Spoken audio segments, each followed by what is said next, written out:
देवभूमि के दंगल में आप सभी का स्वागत है। मैं हूं आपके साथ यशी शुक्ला। देवभूमि के दंगल में आज बात करेंगे मदरसों पर सरकार का सर्वे।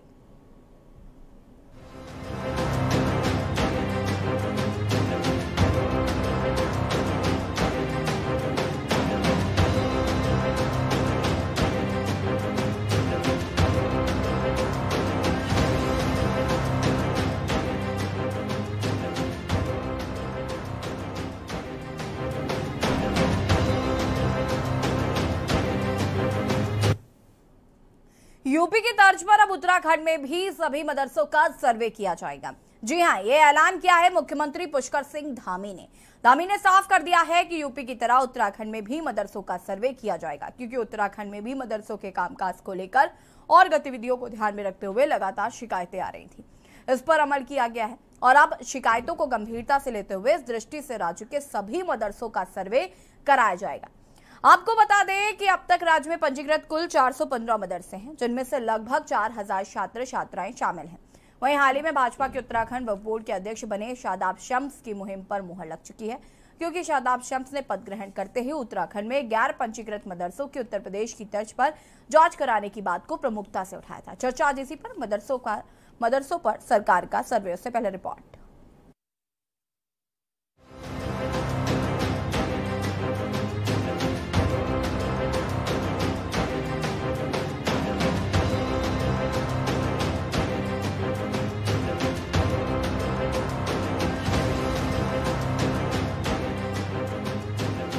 उत्तराखंड बोर्ड के अध्यक्ष शादाब शम्स की माने तो जल्द ही अवैध संपत्तियों को गिराने में धामी सरकार का बुलडोजर कार्रवाई करता हुआ नजर आएगा, क्योंकि ये संपत्तियां अल्पसंख्यक समाज के उन गरीब बच्चों की हैं, उनके भविष्य सुधारने की जिम्मेदारी वक्फ बोर्ड पर है।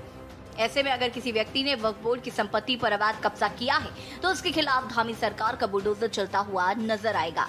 1.5 लाख करोड़ की संपत्ति उत्तराखंड में वक्फ बोर्ड की है और वो गरीब बच्चों का अधिकार है। उसमें बहुत ईमानदारी के साथ हम काम करेंगे और बहुत ताकत के साथ जितना अवैध अतिक्रमण वक्फ बोर्ड की संपत्तियों पे हुआ है उसे हटाने का काम करेंगे। और अब धामी का बुलडोजर आपको उत्तराखंड में भी नजर आने वाला है। उत्तराखंड में वक्फ बोर्ड के चेयरमैन के मदरसों की जांच कराने के बयान पर मुख्यमंत्री पुष्कर सिंह धामी ने भी प्रतिक्रिया दी है।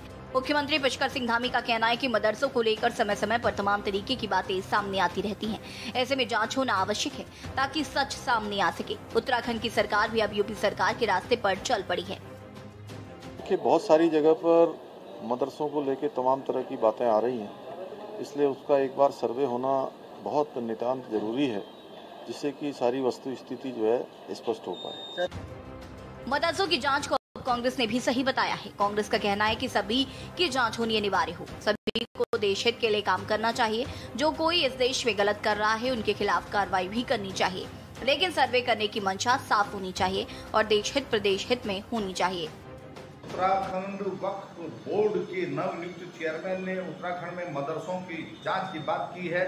हम कहते हैं कि अगर मंशा सही है, आपका इरादा नेक है, तो जांच करने में कोई हर्ज नहीं होना चाहिए। और सभी शिक्षण संस्थान या धार्मिक संस्थान जो भी हो, अगर सभी की जांच होनी चाहिए, इसमें क्या दिक्कत है? कहीं अगर कुछ गलत है तो निश्चित उस पर कार्रवाई होनी चाहिए और सभी को देश हित के लिए काम करना चाहिए, प्रदेश हित के लिए काम करना चाहिए निश्चित तौर पर। लेकिन अगर कहीं मंशा, अगर राजनीतिक मंशा है, कहीं अगर किसी के प्रति आपकी दुर्भावना के तहत अगर कोई कार्रवाई करना चाहते हैं और अगर कोई ऐसी कार्रवाई हो तो निश्चित उसका विरोध होगा।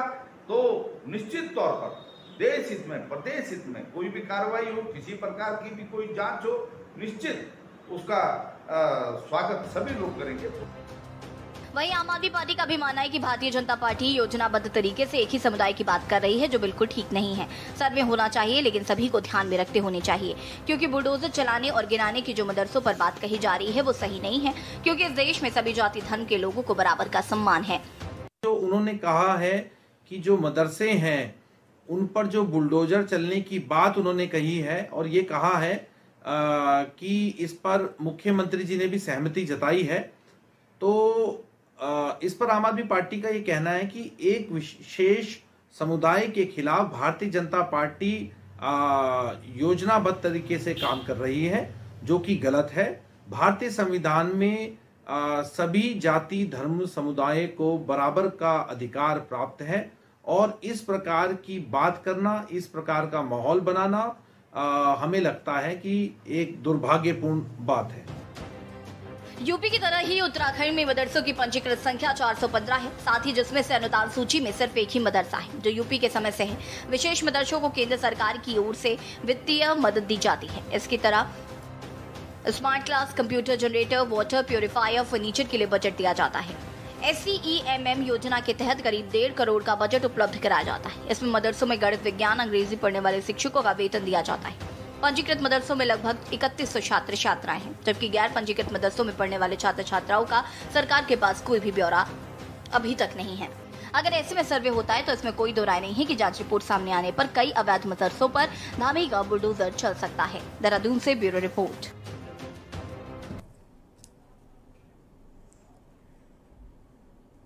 जी हां, तो अब उत्तराखंड में भी मदरसों का सर्वे होगा। आपको बता दें कि उत्तर प्रदेश की योगी सरकार की तर्ज पर उत्तराखंड की धामी सरकार ने भी प्रदेश में संचालित मदरसों का सर्वे कराने का फैसला लिया। मुख्यमंत्री पुष्कर सिंह धामी ने मदरसों के सर्वे को नितांत जरूरी बताया है। प्रदेश में मदरसा बोर्ड के तहत 4 से 19 मदरसे संचालित हो रहे हैं।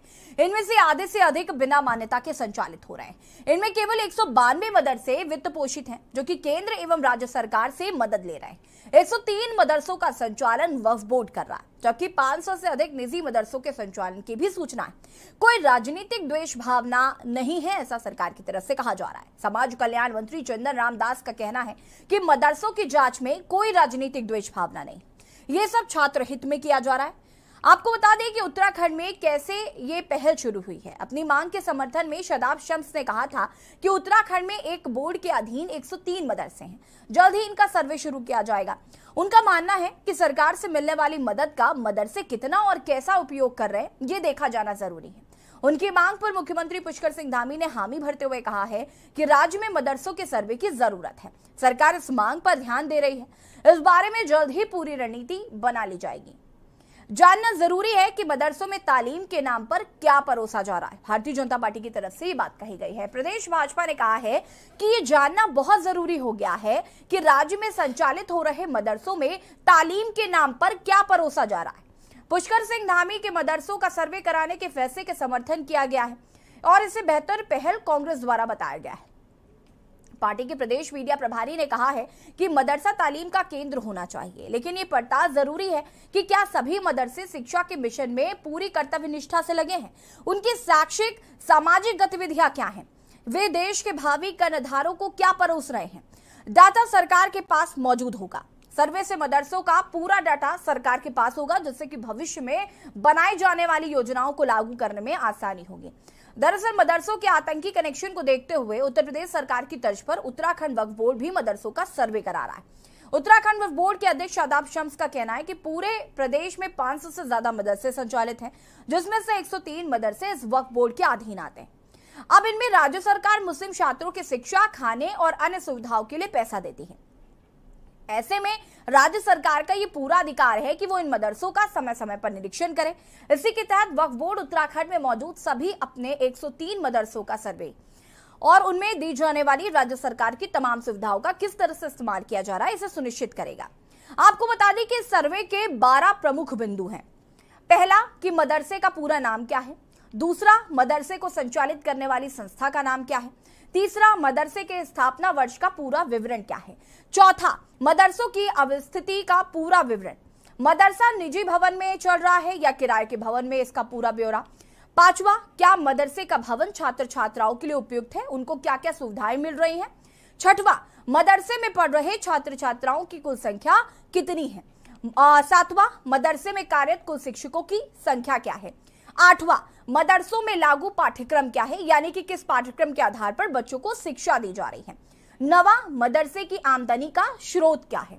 10वां, क्या इन मदरसों में पढ़ रहे छात्र छात्राएं किसी और शिक्षण संस्थान स्कूल में भी नामांकित हैं। 11वां, क्या किसी गैर सरकारी संस्था या समूह में मदरसे की संबद्धता है। अगर हाँ, तो इस संबंध में पूरा विवरण मांगा जाएगा। 12वां और अंतिम बिंदु, इसके बाद उपरोक्त तमाम बिंदुओं पर मदरसा संचालकों की ओर से उपलब्ध कराई गई जानकारी पर सर्वेयर अपनी टिप्पणी लिखेंगे। ये 12 प्रमुख बिंदु हैं जिनके आधार पर ये सर्वे किया जाएगा।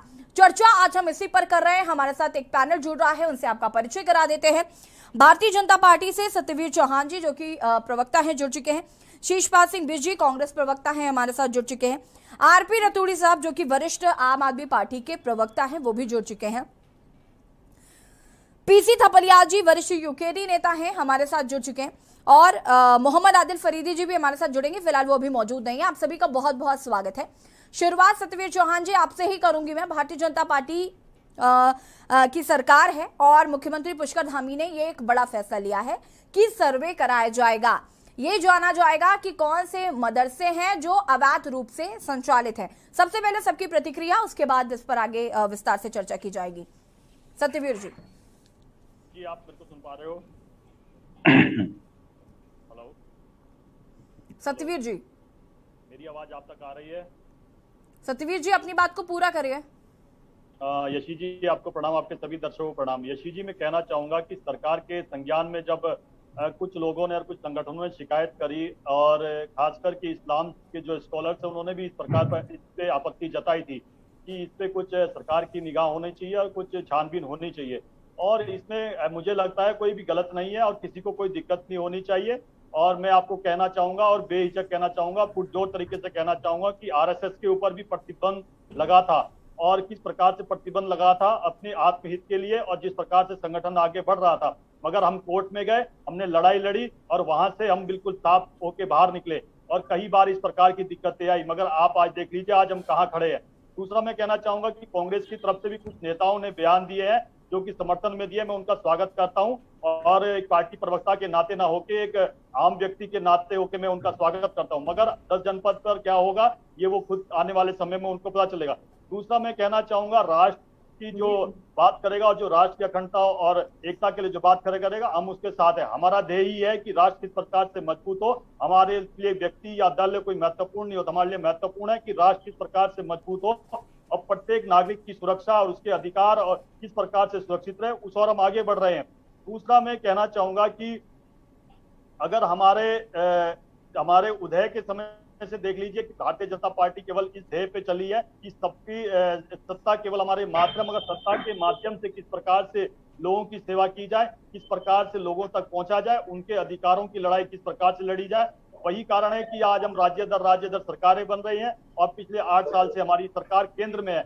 और इसका जो माननीय मुख्यमंत्री जी ने बहुत गहनता से जो अध्ययन करके जिस प्रकार से इन्होंने इसको जो संगठनों के माध्यम से या कुछ लोगों के माध्यम से आया, तो माध्यम से मुख्यमंत्री जी ने कदम उठाया और ये स्वागत योग्य कदम है और अन्य दलों ने इसका स्वागत किया है और आने वाले समय में इसका अच्छा परिणाम निकालेंगे। और मैं आपको 2014 की एक याद बात दिलाना चाहता हूँ। जब नरेंद्र मोदी जी प्रधानमंत्री के कैंडिडेट भारतीय जनता पार्टी की तरफ से, तब उन्होंने कहा था कि मुस्लिम स्कॉलर्स को कहा था कि मैं चाहता हूं कि मदरसा में पढ़ने वाला जो बच्चा है उसके हाथ में एक हाथ में कंप्यूटर हो, एक हाथ में कुरान हो। हम उसी ओर चल रहे हैं, उनको आधुनिकता की ओर भी ले जा रहे हैं और जो उनकी धार्मिक शिक्षा है उस ओर भी ले जा रहे हैं। तो हमारा जो स्पष्टता से है सभी के लिए समान अधिकार, सभी के लिए एक जैसी शिक्षा व्यवस्था, सभी के लिए सरकार जो योजनाएं बने उसी और हमारी सरकार निरंतर आगे बढ़ रही है। ठीक है, शीशपाल जी क्या कहना चाहते हैं? देखिए यशी जी, जहां तक उत्तराखंड सरकार के वक्फ बोर्ड ने ये निर्णय लिया है कि वो मदरसों का सर्वे कराएंगे, तो कांग्रेस पार्टी इस पर पहले ही अपना मत स्पष्ट कर चुकी है कि आपकी अगर मंशा, अगर मदरसों की जो है उत्थान के लिए आप अगर उनके छात्रों का कल्याण चाहते हैं, उनके पठन पाठन और उनके स्तर में अगर सुधार चाहते हैं, स्कूलों की जो आप बिल्डिंगें बेहतर चाहते हैं, आप उनका जो है पाठ्यक्रम अगर बेहतर चाहते हैं, उनको पौष्टिक आहार वहां पर मिल रहा है कि नहीं मिल रहा है, वहां पर फर्नीचर की व्यवस्था ठीक है नहीं ठीक है, अगर सुधार की मंशा सरकार की है तो सरकार को पूरा अधिकार है वो सर्वे करे और बड़े शौक से करे। और मदरसों का क्यों तमाम जो भी संस्थाएं हैं, तमाम शैक्षणिक कार्य सबकी मॉनिटरिंग सरकार की ओर से होनी चाहिए। और ये जो 103 मदरसे उत्तराखंड वक्फ बोर्ड की ओर से चलाए जा रहे हैं, 419 जो ये मदरसा बोर्ड की ओर से, टोटल 422 जो मदरसे संचालित हैं, रजिस्टर्ड हैं इस राज्य के अंदर, निश्चित है ये मदरसा बोर्ड भी सरकार की मॉनिटरिंग में होगा और मदरसा बोर्ड भी सरकार की मॉनिटरिंग में होगा। निश्चित सरकार के पास पहले से ही सारे आंकड़े होंगे और अगर इससे में बेहतर सुधार की मंशा अगर सरकार की है तो इसमें हम निश्चित स्वागत करेंगे, हम इसमें पहले ही साफ कर चुके हैं। लेकिन यशी जी, अगर आपकी मंशा किसी वर्ग विशेष को अगर टारगेट करने की हुई, किसी को अगर परेशान करने की हुई, और कल अगर वहां पर आपत्तियां और विरोध होता तो निश्चित जो है फिर इन चीजों का विरोध होगा। लेकिन अभी सरकार का जो वक्तव्य आया है वो प्रथम दृष्टया यही लगता है कि वो वहां पर जो है सुविधाएं सुधारना चाहती है, बेहतर करना चाहती है। तो ये सरकार की मंशा पर भविष्य में निर्भर करेगा कि ये किस ओर इनकी जांच जाती है, किस दिशा में ये बढ़ते हैं। कहीं ये राजनीतिक हित लाभ के लिए, कहीं इसमें कोई छुपा हुआ हिडन राजनीतिक एजेंडा तो नहीं है। ये सब भी यशी जी देखना होगा। ये सारी चीजें भविष्य में इसके सवाल जरूर जवाब मिलेंगे। ठीक है, आरपी रतूड़ी जी हमारे साथ जुड़ चुके हैं, आम आदमी पार्टी के प्रवक्ता के तौर पर आज आरपी रतूड़ी जी हमारे साथ है। आरपी रतूड़ी जी, मैं आपसे जानना चाहूंगी, यहाँ पर भारतीय जनता पार्टी ने तो स्पष्ट कर दिया है कि हमारी मंशा साफ है और हम मदरसों का संचालन कराना चाहते हैं ताकि एक अच्छी तालीम जो है वो मदरसों में पढ़ने वाले बच्चों को मिल सके। लेकिन आम आदमी पार्टी इसका विरोध कर रही है। कांग्रेस ने तो खुला समर्थन किया है, लेकिन आम आदमी पार्टी का कहना है कि एक वर्ग विशेष को ध्यान में रखे इस तरीके की चीजें की जा रही। देखिए एसी जी, आम आदमी पार्टी इनकी जांच का विरोध नहीं कर रही है, बहुत अच्छी बात है। तो ये सरकार का कर्तव्य भी है, काम भी है कि उनके राज्य में कोई भी शिक्षण संस्थाएं, चाहे वो मदरसा हो, चाहे वो आरएसएस का स्कूल, शिशु मंदिर हो, जांच होनी चाहिए। अनियमितता अगर कहीं है, कहीं गलत है, तो ये सरकार की जिम्मेदारी बनती है सत्यवीर जी कि उनको निश्चित तौर पर उनकी जांच करनी चाहिए। ये कर्तव्य है सरकार का। इसमें आम आदमी पार्टी ने तो केवल इनकी नियत पर कि नियत केवल कहीं वर्ग विशेष को आघात करने का, क्योंकि अब तक जो सरकार ने किया है अभी तक उपलब्धि नहीं है, चाहे वो एनआरसी का हो, चाहे सीए का हो। आपने की तो बैक क्यों हुआ, आप वापस क्यों आए, आपने उनको आगे क्यों नहीं बढ़ाया? सवाल यह है कि सरकार ने जो नीतियां अभी तक तय की है, देश को क्या लाभ मिला, प्रदेश को क्या लाभ मिला, ये भी तो बताएं। अरे आप नोटबंदी लाए तो क्या लाभ मिला, आप जीएसटी लाए तो क्या लाभ मिला? केवल वर्ग विशेष को, धर्म विशेष को यदि आप अपमानित करने के लिए और तंग करने के नियत से करते हैं तो ये ठीक नहीं है। आम आदमी पार्टी सरकार की जिम्मेदारी के आगे कहाँ आड़े आती है? ये तो सरकार का काम है, ये कोई एहसान नहीं है। पर मैं ये कहता हूं कि अगर ये साथ साथ कहते कि आरएसएस के स्कूलों का भी इसी तरह जांच करेंगे, हम जिस तरह मदरसों का करेंगे, तो और बेहतर होता और जनता इनका स्वागत करती। ठीक है, थपलिया जी क्या कहना है इस सर्वे को लेकर? देखिए, मैंने पहले ही कहा था कि इनकी राजनीति का हिस्सा है ये, और उसी हिस्सा के तहत सादाब को बुलवाया गया कि तुम ऐसा बोलो, और तुरंत मुख्यमंत्री जी ने कहा हाँ जी शिकायत आ गई है और हम इसको इनकी जांच बिठाएंगे। और इससे पहले भी जिस तरह से पूरे देश में, हमारे राज्य में संस्थाओं को धीरे धीरे खत्म करने, उनकी जो ताकत होती है, जो लोकतांत्रिक मर्यादाओं के तहत संस्थाएं काम करती हैं, उनको खत्म करने का जो युद्ध, मैं युद्ध कहूंगा क्योंकि सीमाओं के बाहर का युद्ध इन्होंने छोड़ दिया है। ये अब अंदर की लड़ाई लड़ रहे हैं, लगातार लड़ रहे हैं। जब से इन्होंने नोटबंदी की तब इन्होंने पूरे जितने राजनीतिक दलों के ब्लैक खजाने थे सब खत्म कराए, अपना खजाना तिगुना चौगुना कर दिया। आज की तारीख में कोई ये नहीं बोल सकता कि भारतीय जनता पार्टी का जो इलेक्टोरल बॉन्ड है उसके तहत कितना पैसा इस पार्टी के पास आ रहा है, कौन इसको दे रहा है, कोई आरटीआई के तहत भी नहीं पता कर सकता। उस पे इन्होंने ढक्कन लगा दिया है। अब इनकी नजर सीधा एक कमजोर तबका बेचारा रेंगता हुआ इस देश में चल रहा है, उसके ऊपर उसको नेस्ता नाबूद करने का, क्योंकि रणनीति इनका राजनीति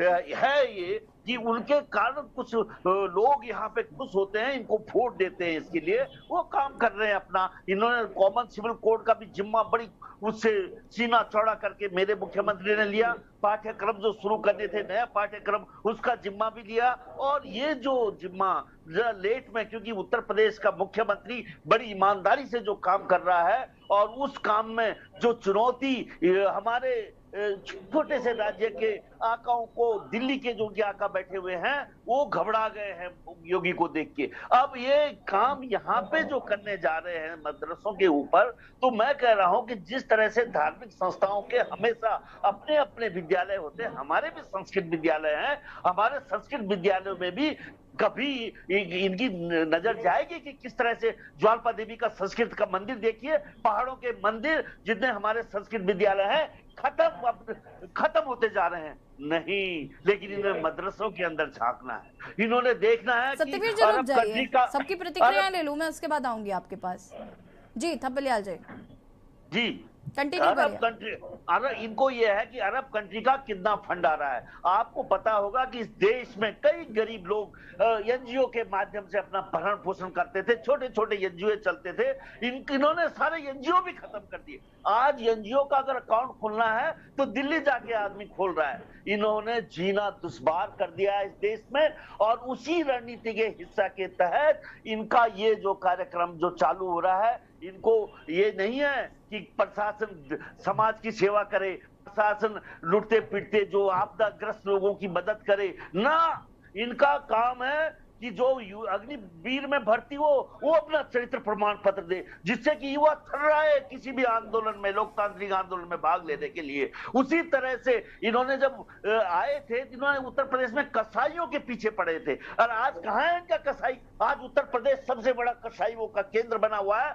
एक्सपोर्ट सबसे ज्यादा उत्तर प्रदेश से हो रहा है। लेकिन धीरे धीरे जितनी आवाजें होती है वो खत्म करते हुए ये सारा इन्होंने किसानों को भी खत्म करना चाहा, इन्होंने पूरे हमारे संस्थान, उद्योग, रेलवे, एयरपोर्ट सब अडानी अंबानी को दे दिए। इवन हार्बर, मुद्रा हार्बर, जहां अरबों खरबों का हशीश पकड़ा जा रहा है, गांजा पकड़ा जा रहा है, वहां भी इन्होंने अडानी अंबानी को दे दिया है। तो अब सवाल उठता है, ये जो राजनीति मेरे देश को खत्म करने के कगार पे आई है, ये आग मेरे प्रदेश में जिस तरह से घुस गई है, इसको बुझाने के लिए हम तमाम लोग जितने बैठे हैं हमें एकजुट होना पड़ेगा। नहीं तो आप ये देखिए इनको किस तरह से, एक हमारी बहुत बड़ी संस्था है ब्रांड क्लियर, और उस आध्यात्मिक केंद्र को किस तरह से एक अदने से व्यक्ति ने बदनाम करके एक अपना जो एजेंडा है उसको यहाँ पे शुरू करने का काम किया है। ये निंदनीय है, और इसमें अगर इनको कोई यहाँ पे आतंकी संगठन दिखाई दे रहे हैं इनको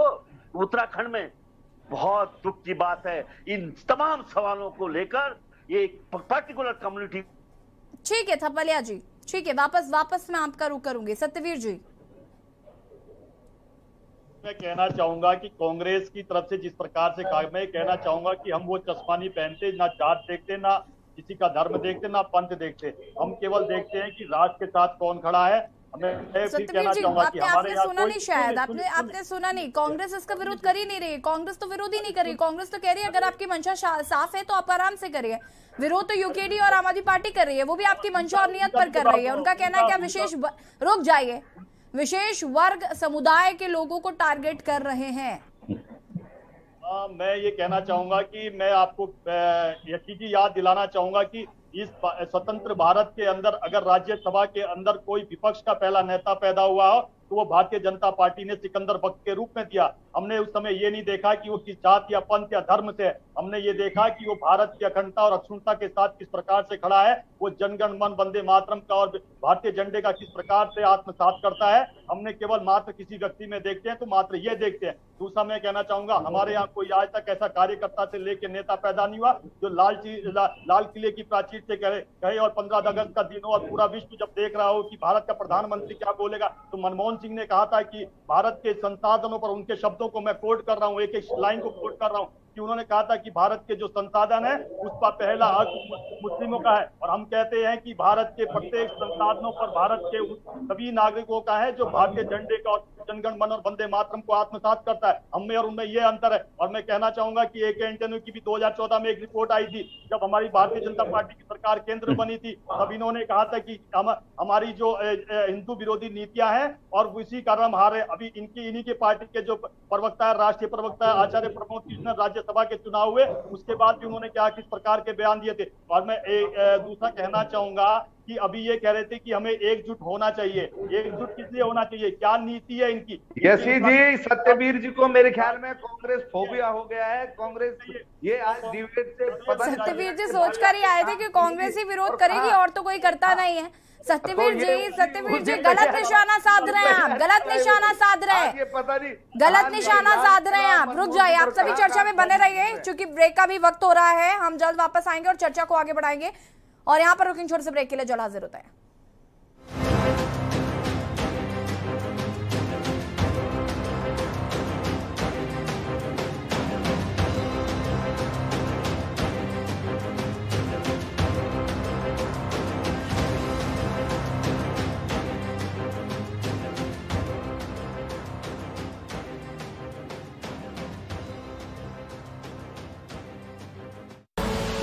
आप देख रहे हैं के न्यूज, खबरों का सारथी। देखें कौन नया खिलाड़ी आया है, समझा देते हैं, प्यार से समझाएंगे। ये तो अपनी जुबान है। जुबान एक हो तो दिल भी एक होने चाहिए। विमल, बोलो जुबान केसरी।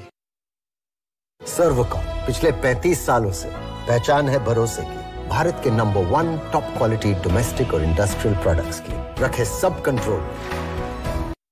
मस्त मस्त मस्त मस्त मस्त है, बड़े मस्त है, टेस्ट में भी लज्जत है। बावर्ची की सोया बड़ी बड़ी मस्त है। बावर्ची न्यूट्री सोया बड़ी, इसमें है हाई प्रोटीन जो खाने को बनाए एक हेल्थी डाइट, और टेस्ट में बड़े मस्त है। कोर्ट कचहरी के ना लगे चक्कर, सबसे अधिक यही है बेहतर। लेकिन बढ़ ही जाए पाला तो कहां जाए, क्या करें? घबराए नहीं, अब हर मुश्किल होगी आसान। के न्यूज इंडिया पर वकील आपका देगा समाधान। कीजिए कॉल, पूछिए अपने सवाल।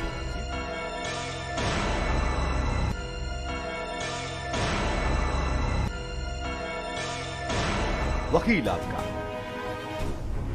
हर रविवार दोपहर 3 बजे केवल के न्यूज इंडिया पर। करें अपने जीवन को कृतार्थ, सुने श्रीमद् भागवत कथा रोज प्रातः 6 बजे मेरे साथ, सिर्फ के न्यूज इंडिया पर।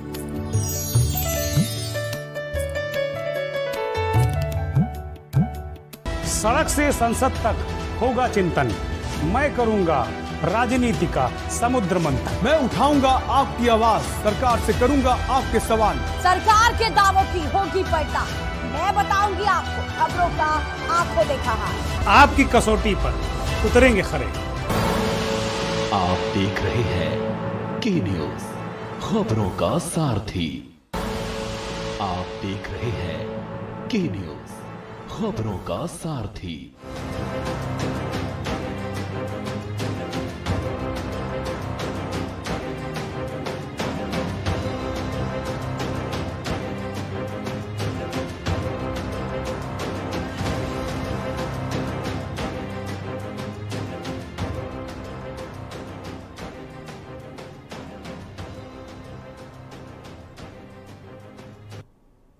ब्रेक के बाद एक बार फिर से आप सभी का स्वागत है। और देवभूमि के दंगल में आज हम बात कर रहे हैं मदरसों पर सरकार का सर्वे के 12 प्रमुख बिंदु हम आपको बता चुके हैं। तो इसमें मदरसे का पूरा नाम क्या है शामिल होगा, मदरसे को संचालित करने वाली संस्था का नाम क्या है, मदरसा के स्थापना वर्ष का पूरा विवरण क्या है, मदरसों की अवस्थिति का पूरा विवरण क्या है, मदरसा निजी भवन में चल रहा है या किराए के भवन में, इसका पूरा ब्यौरा, क्या मदरसे के भवन छात्र छात्राओं के लिए उपयुक्त हैं, उनको क्या क्या सुविधाएं मिल रही हैं, मदरसे में पढ़ रहे छात्र छात्राओं की कुल संख्या कितनी है, तमाम अहम 12 बिंदु है जिनको लेकर ये सर्वे कराया जाएगा।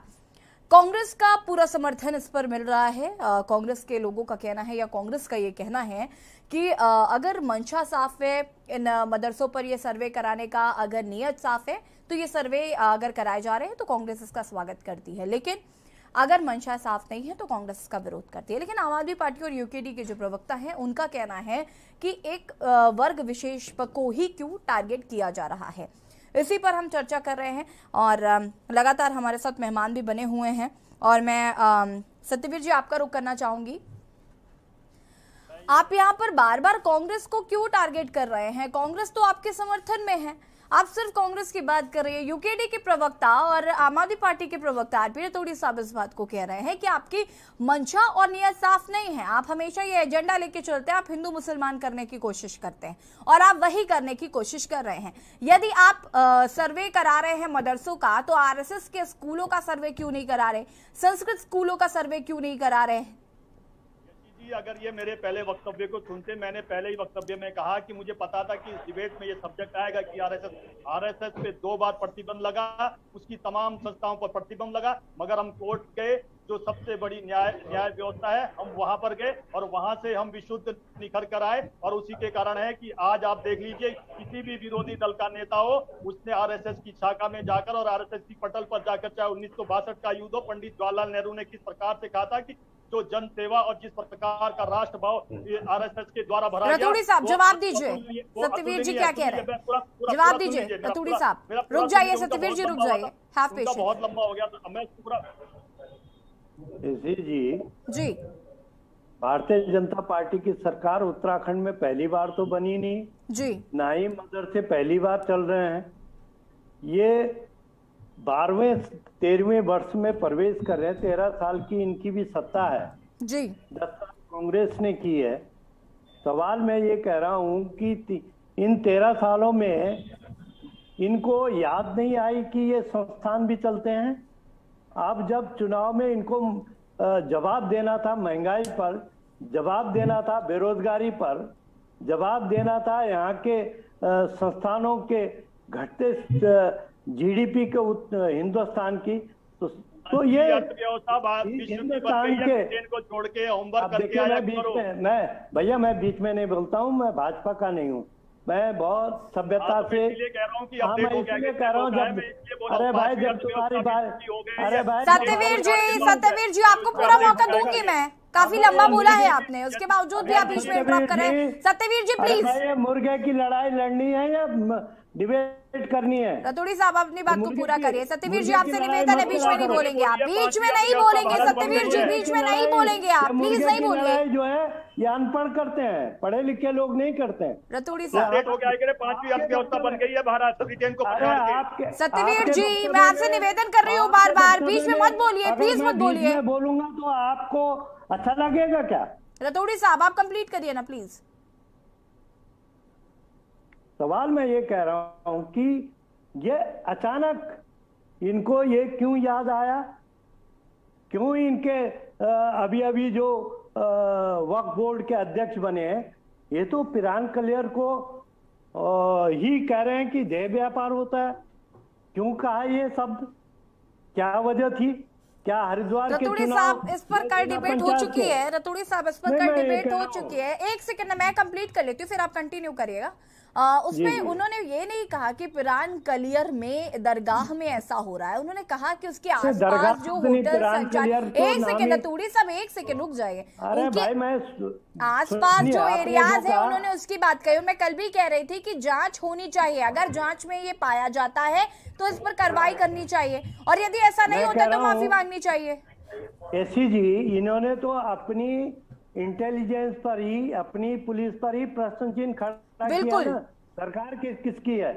तो अगर वहाँ देह व्यापार हो रहे हैं, अगर वहाँ मानव तस्करी हो रही है, वहाँ ड्रग के, तो सरकार विफल है ना। बिल्कुल बिल्कुल, ये तो अपनी सरकार पर प्रश्न चिन्ह खड़ा है। पर मैं कह रहा हूँ ये जानबूझ के क्यों कहा गया, क्योंकि हरिद्वार में जिला पंचायत के चुनाव हो रहे हैं और ये वोटों के ध्रुवीकरण के लिए बयान दिलवाया गया है, ये जानबूझ के दिलवाया गया है। ये सुनियोजित षड्यंत्र है। ये हर खेल को राजनीतिक खेल खेलते हैं। हम ये कह रहे हैं कि आपने देश ने 370 हटाने का कब विरोध किया, लेकिन उपलब्धि देश को बताना चाहिए ना कि 370 हटी और हिंदुस्तान को ये लाभ हुआ, कश्मीर को ये लाभ हुआ, जरा बताएं। देश को आपने किसानों के बिल लाए, आप साल भर बाद जब 700 किसान मर गए, आपने उसको वापस लिया। आपकी पूरी की पूरी टीम, आपका पूरा कैबिनेट ये कह रहा था कि ये 3 बिल देश हित में है, तो जब 700 किसान मर गए, डिबेट से हटके जा रहे हैं तो मुझे इंटरप्ट करना पड़ेगा। ना किसान बिल पे, ना 370 पे। अगर 370 पे बात मैं बताना चाहूंगा, ना अर्थव्यवस्था पे। अगर बात मेरी बात, अगर अर्थव्यवस्था पे आंकड़े चाहिए तो अर्थव्यवस्था के आंकड़े दूंगा। 370 पे 370 पे आंकड़े चाहिए, 370 पे दूंगा। और दिल्ली में बसने वाले रोहिंग्या के ऊपर आंकड़े चाहिए तो दिल्ली के रोहिंग्या के आंकड़े को मरवाया उसके आंकड़े दूंगा। अगर इस विषय पे डिबेट करनी है तो खुल के डिबेट। सत्यवीर जी और रतोड़ी साहब प्लीज रुक जाइए। शीशपाल जी आप बोलिए, रुक जाइए। सत्यवीर जी रुक जाइए, सत्यवीर जी रुक जाइए, सत्यवीर जी रुक जाइए, सत्यवीर जी रुक जाइए, प्लीज रुक जाइए। आपको जब रुकने के लिए कहा जाता है तो प्लीज रुक जाया करें। रतोड़ी साहब रुक जाइए आप भी प्लीज। रतोड़ी साहब रुक जाइए, प्लीज रुक जाइए। हमारे डिबेट का जो मुद्दा है अलग दिशा में चला जा रहा है। इंटरप्ट कर रहा है उसको रोको। रतोड़ी साहब मैं रोक रही हूँ, उनको भी रोक रही हूँ और आपको भी रोक रही हूँ। ठीक है, 370 पर बात हम नहीं कर रहे हैं, CA/NRC पर हम बात नहीं कर रहे हैं, बात हम मदरसों की कर रहे हैं। इनकी नियत पर हम कह रहे हैं उसका लाभ दो। लाभ केवल ध्रुवीकरण है। शीशपाल जी आप अपनी बात को पूरा करिए और मेरा वक्तव्य ले लीजिए। रुक जाइए सत्यवीर जी, रुक जाइए। सारा वक्तव्य मैं आपका ही ले लूं। बोलते रहेंगे आपके बीच में, आपको भी यशी जी, ये भारतीय जनता पार्टी का एक सोचा समझा एजेंडा है। इनके प्रवक्ताओं को जो है पूरी ट्रेनिंग है कि जब विषय इनके खिलाफ जा रहा हो और ये घिर रहे हो तो ये ऐसे ही हस्तक्षेप करते हैं। विषय यहाँ पर राज्य के मदरसों के सर्वे का चल रहा है और ये मनमोहन सिंह की दिल्ली सरकार तक और पता नहीं कहाँ से घूम के आगे, लेकिन मैंने कुछ नहीं कहा। शुक्र मनाइए पंजाब गोवा नहीं पहुंचे। यशी जी देखिए, यही बात है। देखिए कि उत्तराखंड के अंदर अगर सरकार की मंशा, मैं पहले भी कह चुका हूं, अगर जो है मदरसों के स्तर को सुधारना है, अगर शिक्षा के स्तर को सुधारना है तो आप बेशक सर्वे एक बार नहीं 10 बार आप कीजिए, लेकिन अगर मैं भी यही बात कह रही हूँ शीशपाल जी। देखिए जो 12 प्रमुख बिंदु दिए गए हैं उसमें ये कहीं पे भी नहीं है कि उससे कहीं पे भी ये मतलब आप उसको फील नहीं कर सकते कि यहाँ पर मंशा खराब है। उसमें साफ लिखा हुआ है कि भाई अगर हमें पता होगा, हमारी नॉलेज में नहीं, अगर हमारी नॉलेज में होगा तो हम उससे और बेहतर कर सकेंगे। मदरसों का संचालन ठीक तरीके से हो ये सुनिश्चित कराया जाएगा। बिल्कुल। देखिए यशी जी, मैं कह रहा हूं मदरसों का ही संचालन सही तरीके से नहीं होना चाहिए, बल्कि उत्तराखंड की जितनी भी शैक्षणिक व्यवस्था है उसका भी संचालन सही तरीके से होना चाहिए। यहाँ पर कई गुरुकुल चलते हैं, कई संस्कृत के विद्यालय चलते हैं, कई एकल विद्यालय पद्धति के विद्यालय चलते हैं, उसके बारे में भी सरकार को सोचना चाहिए। और यशी जी, आज की घटना मैं आपको बता दूं, आज चंपावत के अंदर एक स्कूल की जो है शौचालय की छत गिर गई। वहां एक 8 साल के बच्चे का, तीसरी में पढ़ने वाले बच्चे की मृत्यु हो गई और उसके अन्य साथी घायल हो गए। ये उत्तराखंड की सत्यवीर जी इसका ऑब्जेक्शन कर रहे हैं। रुक जाइए शीशपाल जी, रुक जाइए शीशपाल जी। सत्यवीर जी फटाफट जवाब दीजिए। सरकार जी क्या कह रहे हैं यशी जी? शीशपाल जी रुकिए, सत्यवीर जी जवाब दीजिए। शीशपाल जी को यही नहीं पता है कि किस विषय पे डिबेट हो रही है। डिबेट हो रही है कि मदरसों की गतिविधियां सही चल रही कि नहीं चल रही है। ये चले जाते हैं सत्यवीर जी, वो शैक्षणिक संस्थानों की बात कर रहे हैं, शैक्षणिक संस्थानों की बात कर रहे हैं। शैक्षणिक संस्थान कौन से होते हैं, कौन से होते हैं शैक्षणिक संस्थान? सत्यवीर जी इनको शांत कराइए। मदरसों पर बात हो रही है, इसका मतलब ये थोड़ी नहीं कि सिर्फ मदरसों पर ही बात होगी, अन्य स्कूलों पर भी तो बात होनी चाहिए। क्यों नहीं होगी उन पर बात? पार्टी के जो रोहिंग्या प्रवक्ता है ना, आम आदमी पार्टी के रोहिंग्या प्रवक्ता, इनको शांत कराइए। रोहिंग्या बता दिया। ठीक है, आप सभी हमारे साथ बने रहिए, चर्चा को आगे बढ़ाएंगे और बता दें कि अवैध मदरसों का अब उन पर तलवार लटकती हुई नजर आ रही है। धामी सरकार अब मदरसों का सर्वे कराएगी और जो भी अवैध रूप से संचालित होंगे उन पर कार्रवाई की जाएगी। और सीधे आपको ले चलते हैं गोरखपुर, जहां पर मुख्यमंत्री योगी आदित्यनाथ पहुंचे हुए हैं। सीधी तस्वीरें हम आपको दिखा देते हैं, क्या कुछ कह रहे हैं सुन लेते हैं। चिकित्सक उतना नहीं दे पाते थे, सरकार चाहते हुए भी डॉक्टर की उपलब्धता नहीं थी। शहरी क्षेत्र में डॉक्टर हैं, वह निजी क्षेत्र में प्रैक्टिस करने वाला हो, किसी कॉर्पोरेट हॉस्पिटल में हो, मेडिकल कॉलेज में हो, एम्स से जुड़ा हुआ हो या कहीं भी किसी भी संस्थान से जुड़े हुए डॉक्टर के साथ पहले से ही जिसके साथ हम लोगों ने वीडियो कॉल की सुविधा दी हो, वहां से जोड़ करके हम किसी भी पेशेंट को बेहतरीन स्वास्थ्य सुविधा सुदूर ग्रामीण क्षेत्र में भी उपलब्ध करवाने का कार्य कर सकते हैं। और उसमें से हेल्थ एटीएम की शुरुआत चंगावा PSC से हम लोगों ने की है। हमारा प्रयास है, मैं 11 सितंबर को बागपत जनपद में गया था, वहां पर भी हम लोगों ने 5 हेल्थ एटीएम उपलब्ध करवाए, 4 हेल्थ एटीएम वहां पे उपलब्ध करवाए। ये जितने भी हेल्थ एटीएम हम दे रहे हैं ये CSR निधि से उपलब्ध करवाए जा रहे हैं।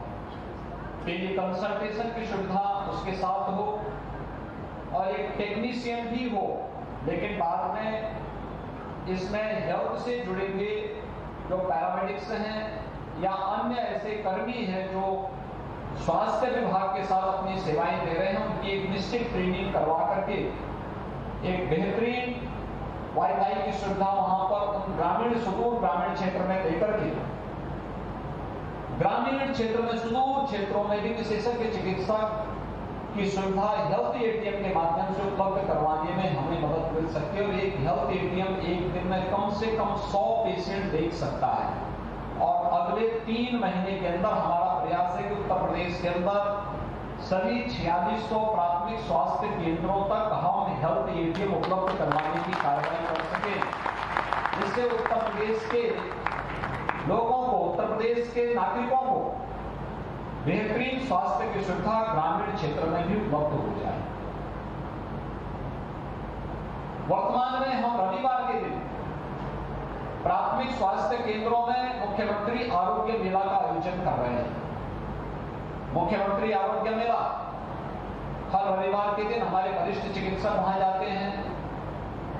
वहां पर जाकर के केंद्र और राज्य सरकार की यानी डबल इंजन की सरकार ने स्वास्थ्य सुविधा के लिए क्या कुछ किया है, इन सभी सुविधाओं को वहां पर उपलब्ध करवाने का कार्य भी हम लोग करते हैं। और साथ साथ वहां पर प्रतिदिन मैं देखता हूं कि हर रविवार के दिन 2.5 लाख से लेकर के 4 लाख पेशेंट आकर के मुख्यमंत्री आरोग्य मेला की सुविधा का लाभ लेते हैं। फ्री दवा भी मिलती है, उनका वहां पे जांच भी होती है, उन्हें फ्री कंसल्टेशन भी मिलता है और स्वास्थ्य संबंधी सभी प्रकार की सुविधाओं का लाभ उन्हें वहां पर उपलब्ध होता है। हमें इस प्रकार के आयोजन के माध्यम से ग्रामीण क्षेत्र में भी स्वास्थ्य की सुविधा को बेहतरीन और सुदृढ़ बनाने में मदद मिलती है। स्वास्थ्य सुविधा जितनी बेहतरीन होगी, स्वाभाविक रूप से उतना ही हम लोग मातृ मृत्यु दर को और शिशु मृत्यु दर को कम करने में हमें सफलता प्राप्त होगी। एक स्वस्थ समाज के निर्माण में हमें मदद मिलेगी। नगरीय क्षेत्रों में शासन स्तर पर भी और पर्याप्त मात्रा में डॉक्टर की उपलब्धता के कारण स्वास्थ्य सुविधाओं में काफी अच्छा सुधार हुआ है। गोरखपुर में ही अगर आप देखेंगे पिछले 5 वर्ष के अंदर, पहले बीआरडी मेडिकल कॉलेज की स्थिति कितनी खराब थी। आपने देखा होगा कोरोना कालखंड में बीआरडी मेडिकल कॉलेज ने ही पूरे पूर्वी उत्तर प्रदेश के लिए कोरोना जैसी महामारी से बचाने में निर्णायक भूमिका का निर्माण किया। सबसे बड़ा कोविड उपचार का केंद्र बीआरडी मेडिकल कॉलेज बना था। आज वहां पे सुपर स्पेशलिटी का प्लॉट बन चुका है। सुपर स्पेशलिस्ट वहां पर सभी प्रकार की सुविधाओं का लाभ दे रहे हैं। गोरखपुर में एम्स चालू हो चुका है। एम्स में बेहतरीन सुविधाएं लोगों को प्राप्त हो रही है। जिला चिकित्सालय और अन्य हॉस्पिटल्स का भी उन्नयन हुआ है। सुविधाओं को और बेहतरीन करने का प्रयास हो रहा है। उत्तर प्रदेश की स्वास्थ्य की सुविधा में हेल्थ एटीएम एक निर्णायक भूमिका का निर्वहन करने जा रहा है और इसमें से 5 हेल्थ एटीएम पहले चरण में हम लोगों ने गोरखपुर को CSR से उपलब्ध करवाए हैं।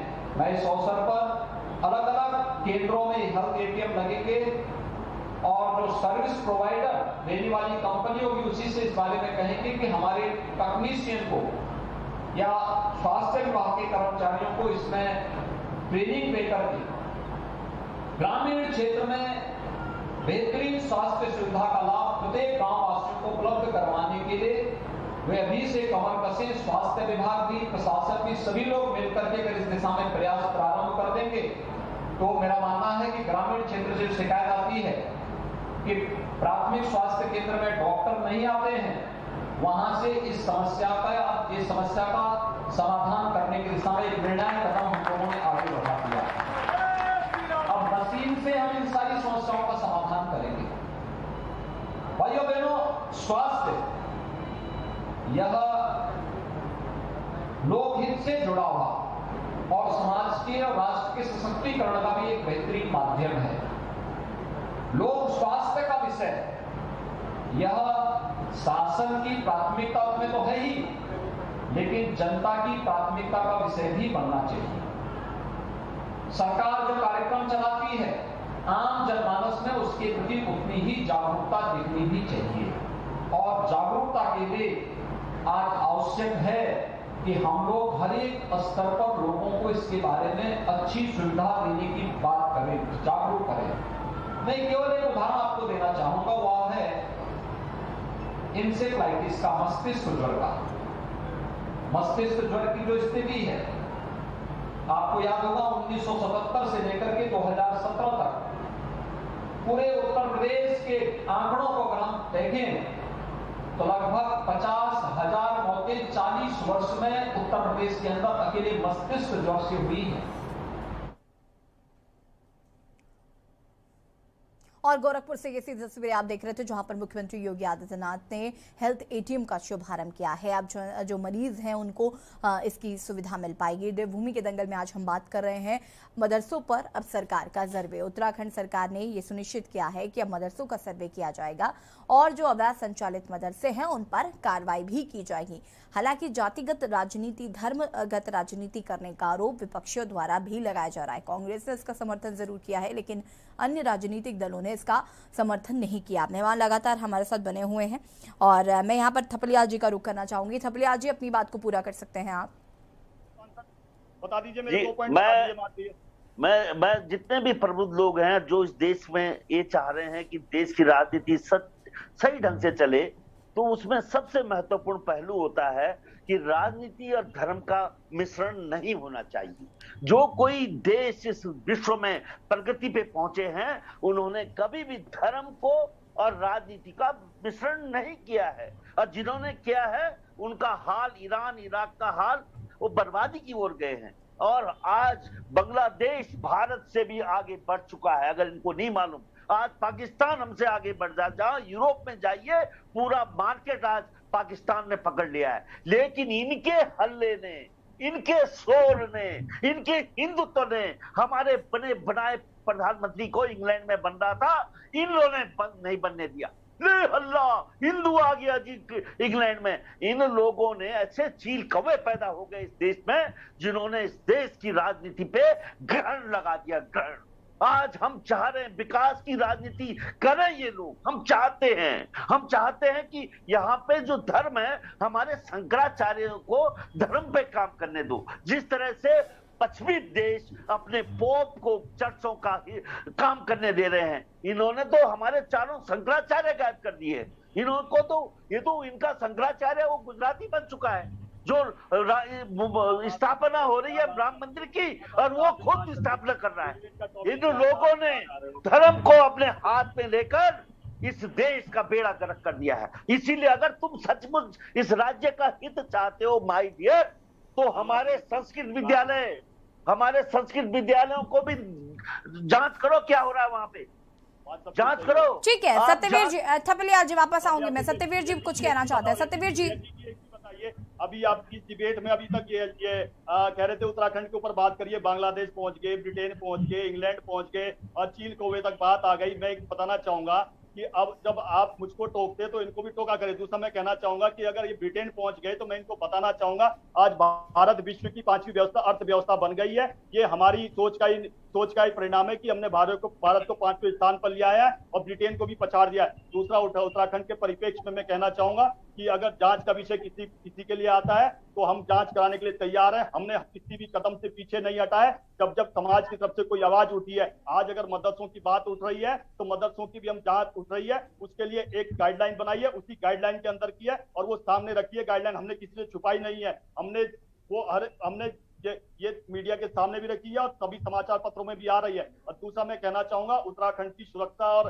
के लिए जिस प्रकार से और उसकी अखंडता के लिए जिस प्रकार से उत्तराखंड जाना जाता है, उसी रास्ते पर हम चल रहे हैं। उससे एक तनिक भी हम पीछे नहीं जा रहे हैं। हम अगर उत्तराखंड भारत की बात करूं, हम 135 करोड़ भारतीयों का सम्मान करते हैं और उसी ओर हम बढ़ रहे हैं। और मैं कहना चाहूंगा कि उत्तराखंड में किसी भी व्यक्ति का उत्पीड़न नहीं होगा। हमारी सरकार में सबका सम्मान और सबको सम्मान अधिकार दिया जाएगा, इसीलिए यूनिफॉर्म सिविल कोड को भी हमने लाया।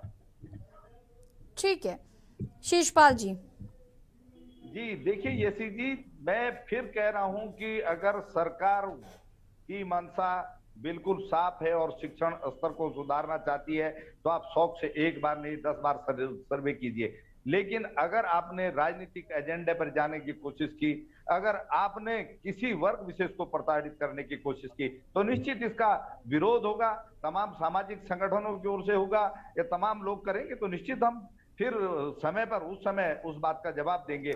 लेकिन मैं फिर कहना चाहूंगा यशी जी, आप एक मिनट ध्यान दीजिए। आज चंपावत के अंदर आपने देखा कि एक स्कूल की जो है शौचालय की जो है छत ढह गई और उसमें एक 8 वर्षीय बच्चे की मृत्यु हो गई है और वहाँ उसके अन्य साथी वहां पर घायल हुए हैं। इस प्रकार की आज शिक्षा व्यवस्था यहाँ पर चल रही है। 3000 स्कूल अभी उत्तराखंड के अंदर बंद हुए हैं।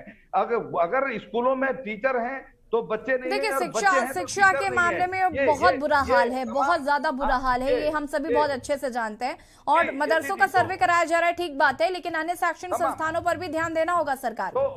तो अगर ये ठीक है, मुस्लिम बच्चों का अगर आपको चिंता प्रेम अगर उमड़ पड़ा है हरिद्वार के जिला पंचायत चुनाव को देखते हुए, तो भैया ये जो तमाम यहाँ बहुसंख्यक बच्चे पूरे पर्वतीय जनपदों में जो ये बच्चे मर रहे हैं। शीशपाल जी, फिर आप ही बता दीजिए वो कौन से चुनाव होंगे जब इनका प्यार उमड़ेगा जो अन्य शैक्षणिक संस्थान है उसको लेकर? अभी तो हरिद्वार पंचायत चुनाव है, तो मदरसे का सर्वे हो रहा है।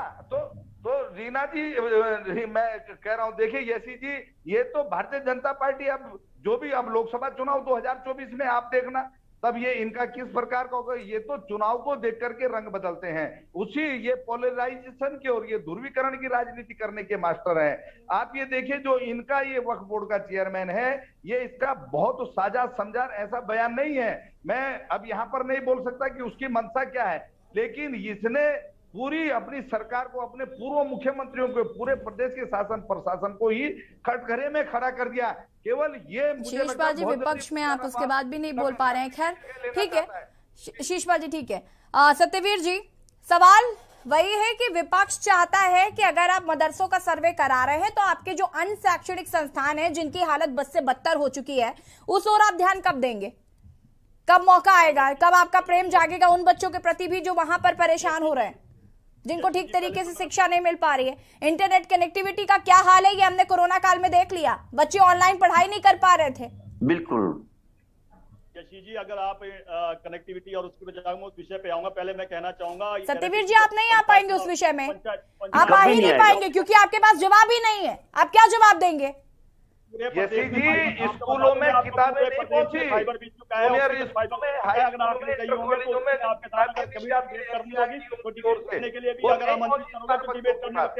दूसरा मैं कहना चाहूंगा कि अभी पंचायत चुनाव की बात कर रहे थे, शिशपाल जी जरा भूल गए होंगे, एक सरकार से हमारी केंद्र में सरकार की थी, मगर हमने अपने सिद्धांतों और विचारों से कभी समझौता नहीं किया है। हम अपने सिद्धांत और विचारों से केंद्र की सरकार, दूसरा इन्होंने बात कर, संविधान की धज्जियां उड़ा रहे हैं, किस प्रकार से लोग के बीच में बोलते हैं मर्यादा बना के रखिए, तो मर्यादा बना के रखिए।